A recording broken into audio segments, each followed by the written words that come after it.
Sutra 6. When the hearing permits and the essence is bright, light pervades the Dharma Realm so that absolutely no darkness remains. I am then able to make it so that though Yakshas, Rakshasas, Kumbhandas, Pishachas, and Putanas may draw near to living beings, the ghosts will not be able to see them. Commentary 6. When the hearing permits and the essence is bright, that is, when the skill of returning the hearing to hear the self-nature is perfected, light pervades the Dharma realm, so that absolutely no darkness remains. The darkness disappears. I am then able to make it so that though Yakshas, Rakshasas, Kumbhandas, Pishachas, and Putanas may draw near to living beings, the ghosts will not be able to see them. Yakshas are male ghosts, Rakshasas are female ghosts. Both kinds are extremely fierce. Their diet consists of human corpses. They have certain mantras which are powerful enough to remove the stench of the corpse so that they can stand to eat the flesh. Kumbhanda is also the name of a king of ghosts. Kumbhanda are shaped like barrels and give people nightmares. For instance, when people are asleep, they may see a weird apparition. So in their dream, they are mentally alert. They can't move physically. They become paralyzed through the efforts of the nightmare ghosts. Sometimes, if a person's yang energies are weak and his yin energies prevail, the person can be paralyzed for a long time, and the ghost can eventually cause the person's death. This kind of ghost abounds in this world. Pishachas are ghosts that eat human essence and energy, and also the essence of grains. Putanas are rulers of fevers. They can cause people to get sick and have a fever.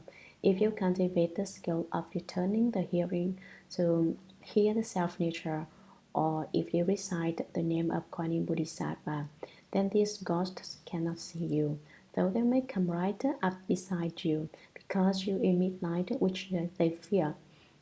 Actually, owls and bats can see at any time. Since the ghosts belong to yin, they cannot see you if you have yang light. They can only find you. They can only find you if you give off yin energy. Sutra 7. When the nature of sound completely melts away and contemplation and hearing return and enter, so that I am separate from false and defiling sense objects, I am able to make it so that if living beings are confined by cans and fetters, the lobster will not hold them. Commentary 7th. When the nature of sound completely melts away and contemplation and hearing return and enter, so that I am separate from forms and defining sense objects, there is no sound, and even the nature of sound disappears. When one returns the act of contemplating and listening back to oneself, one leaves behind the defiling sense objects and all false thinking.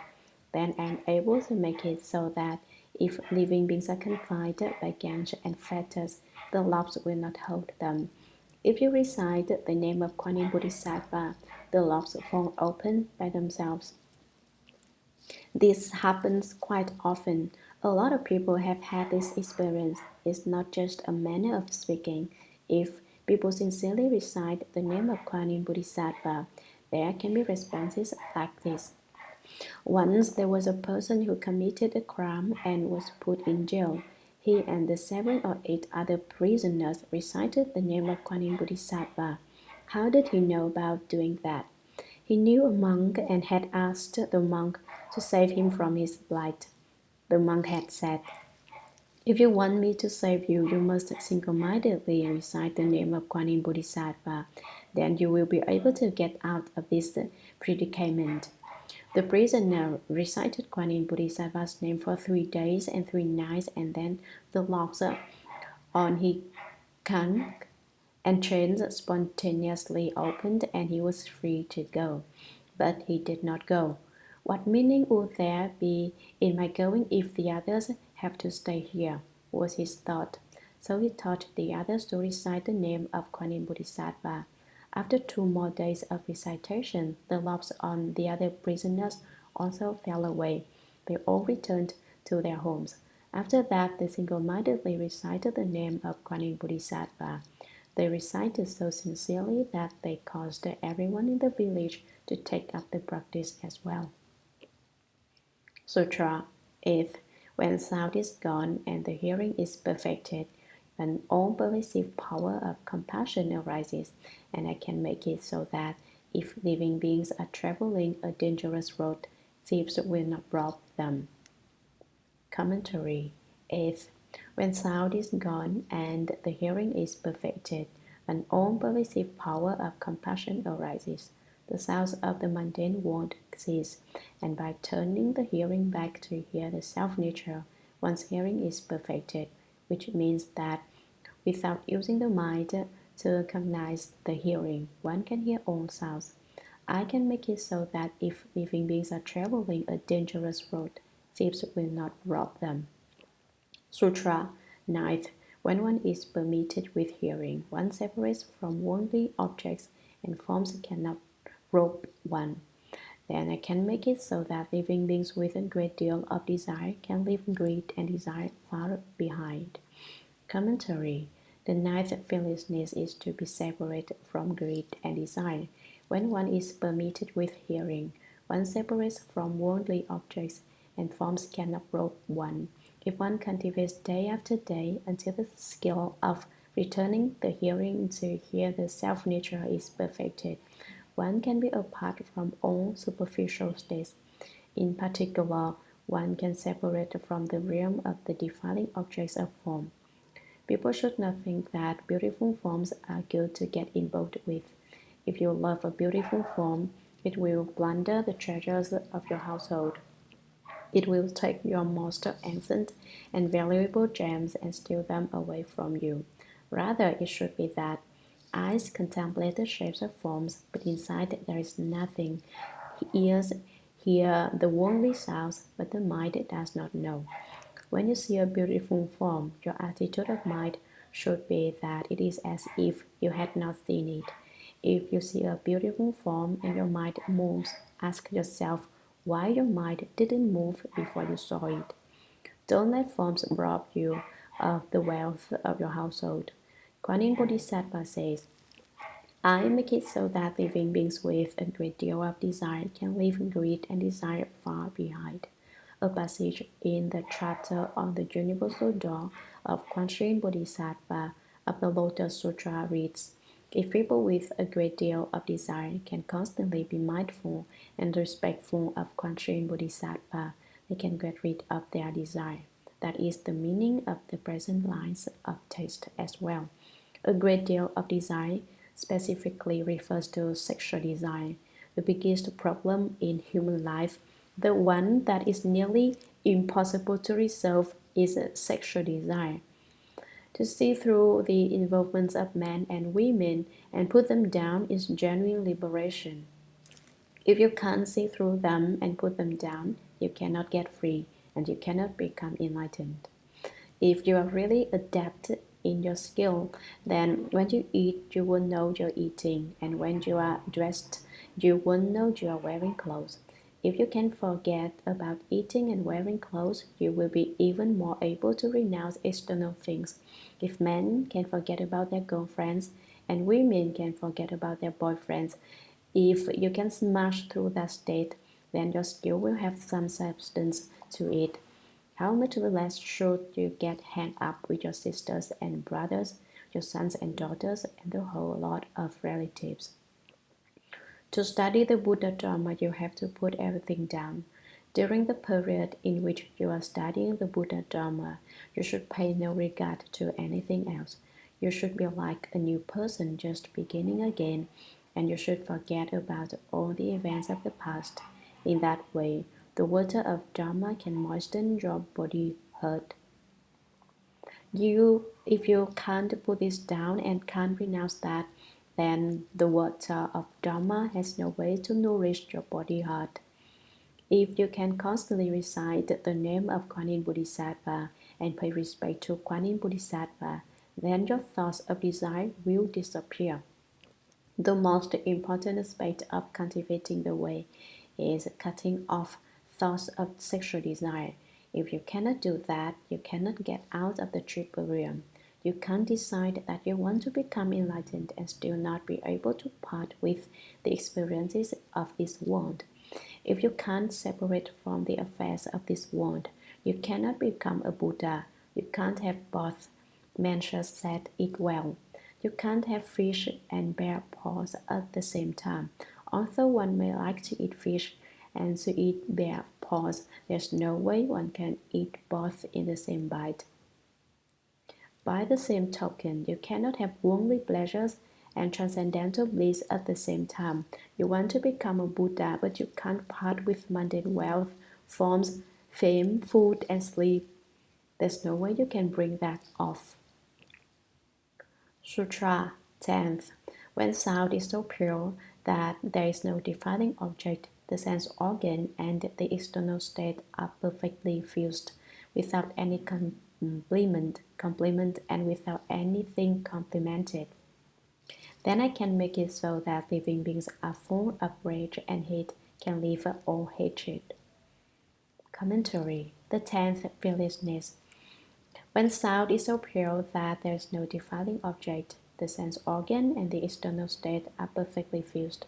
When one returns the hearing to hear the self-nature, the sound becomes pure, which just means that there isn't any sound. The sound is empty, and the defining object disappears. Then there is fusion of the six sense organs and the state of the six sense objects. In this world, anything evil, no matter what it is, can become good if you know how to deal with it. And good things can turn evil if you cannot deal with them.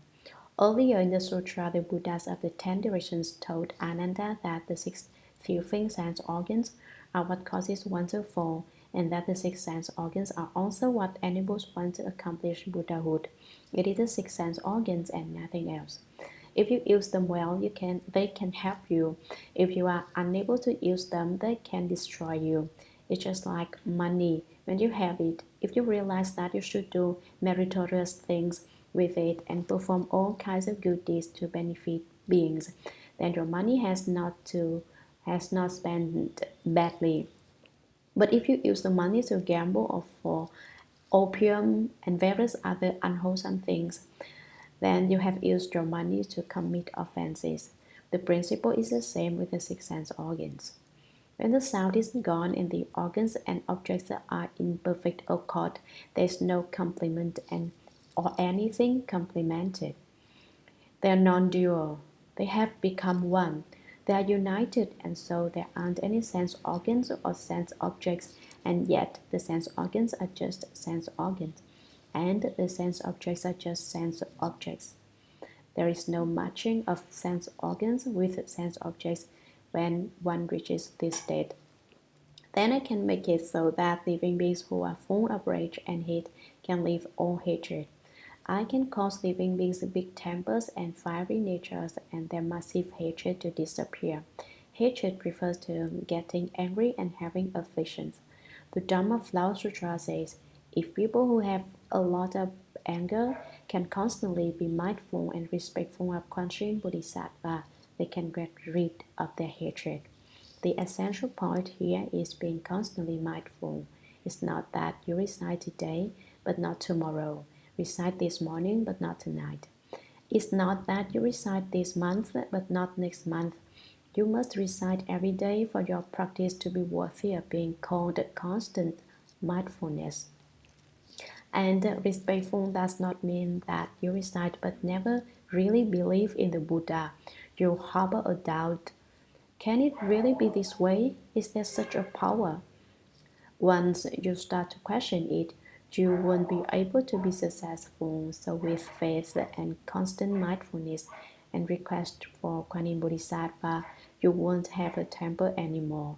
You won't be so fiery, and so you won't have such huge afflictions. you leave them far behind.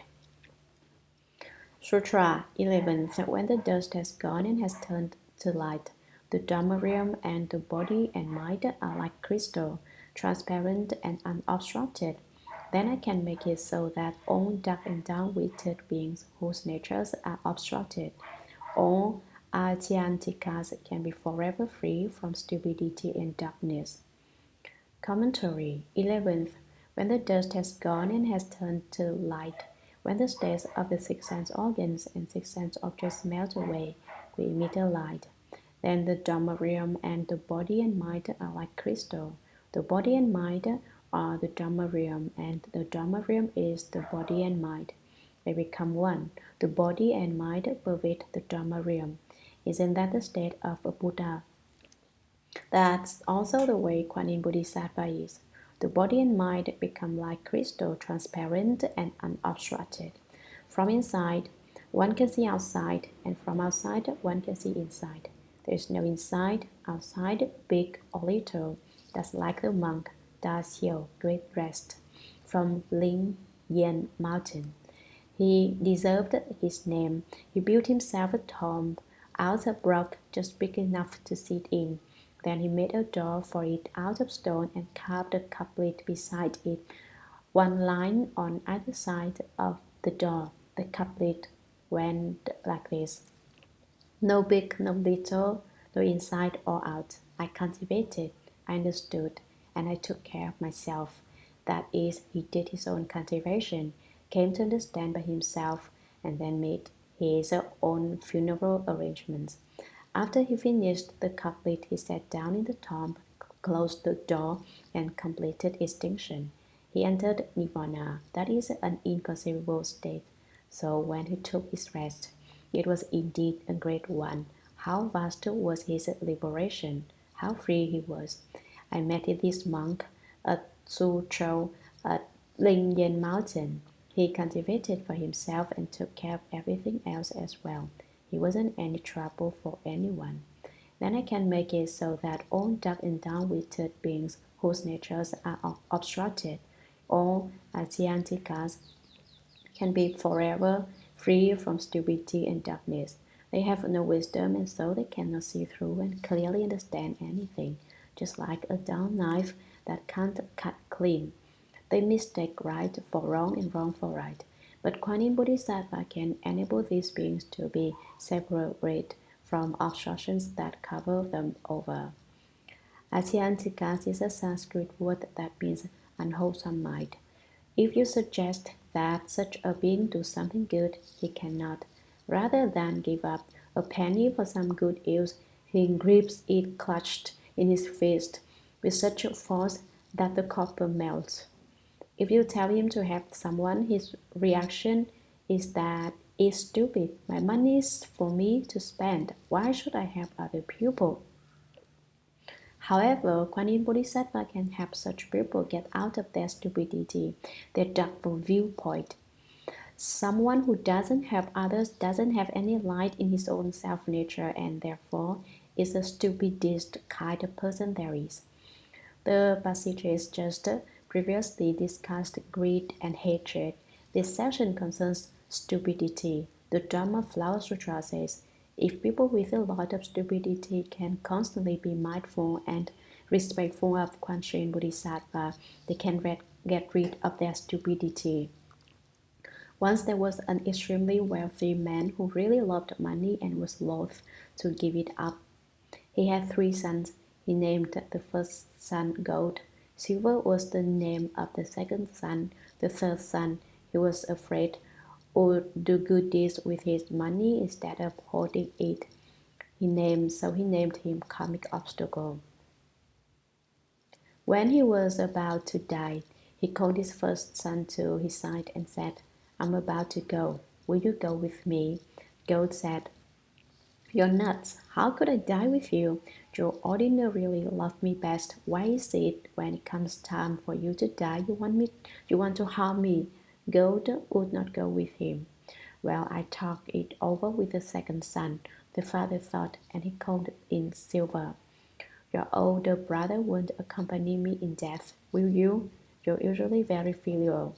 The second son said, if you die, do it by yourself. Although I'm your son, I can't follow you into death. You're getting eccentric. I'm too young to die.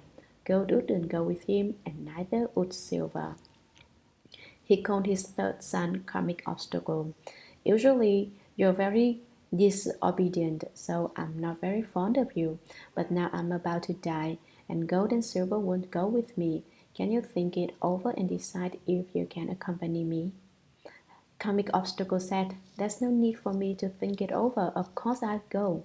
Now you see that gold and silver, whom you're fond of, don't stand up to the test. But I, Comic Obstacle, will follow you wherever you go. In birth, I will accompany you, and in death, I will join you. So who's most filial after all? Tell me. Now, none of the Maya things can go. Only karma will follow you. The old man reflected upon all the gold and silver he had accumulated that would go for the pleasures of his first and second son while he himself had to die. He experienced deep regret. If only I had built a temple or a Buddha mandir while there was still time, he thought, but now that I'm dying, it's too late. The moral of the story is, don't be like the old man. If you have the means, do good deeds. Sutra 12. When matter dissipates and returns to the hearing, then unmoving in the Buddhimanda, I can travel through worlds without destroying the appearance of those worlds. I can make offerings to as many Buddhas, first come ones as their fine motes of dust throughout the 10 directions. At the sight of each Buddha, I become a Dharma prince, and I can make it so that tribeless living beings throughout the Dharma Realm who wish to have sons are blessed with meritorious, virtuous, and wise sons. Commentary 12. When matter dissipates and returns to the hearing, when the physical body is transformed and goes back to the nature of hearing, then unmoving in the Buddhimanda, I can travel through worlds without destroying the appearance of those worlds. The unmoving Buddhimanda means that he stays in his original way place. For instance, Kwanchen Bodhisattva is here at the Buddhist lecture hall, but although he is here, he can travel throughout the world. He hasn't moved from here, but his transformation bodies are in all places, and the worlds are not destroyed. With his Dharma body, he can make offerings to as many Buddhas, first come ones, as their fine motes of dust throughout the 10 directions. He goes throughout the 10 directions, doing the Buddha's work. At the sight of each Buddha, I become a Dharma prince, and I can make it so that childless living beings throughout the Dharma realm who wish to have sons are blessed with meritorious, virtuous, and wise sons.